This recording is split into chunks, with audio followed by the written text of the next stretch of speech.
Участвах в програмата, за да открия своята креативност, да пиша текстове и да създавам интересно и опитно съдържание, което да достига до повече хора. И да взема участие в стажантската програма на Трикон заради огромния ми интерес към творческото писане и възможността отблизо да се докосна до работния процес на един писател или копирайтер. Честно казано, стажантската програма на Трикон дойде като подарък от съдбата, тъй като аз от доста време си търся начини да практикувам наученото, практика, стаж, работа, но все не се получаваше и Love Writing 2023 дойде в точния момент.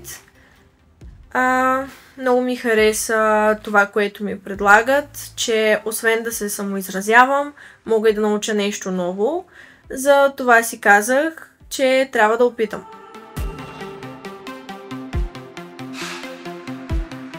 По време на стажа успях да науча много важни и интересни неща за мен. От това как се пишат статии, прес-съобщения и дори как се записват подкасти.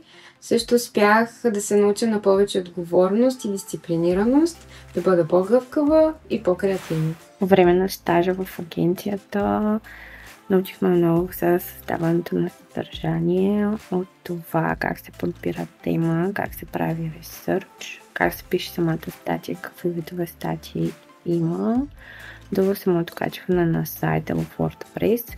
Имахме много интересни workshopи с автори, редактори и издатели, но също така придобих знания и в сферата на маркетинга и пиар. Няма да излъжа, ако кажа, че научих много. Научих много в сферата на рекламата, как се движи една маркетингова агенция. Научих много нови неща и за професията, която искам да упражнявам в бъдеще, за журналистиката. Разширих общата си култура, научих се да работя в срок и с нови задачи. Да изляза от зоната си на комфорт малко или много и съм доволна от себе си.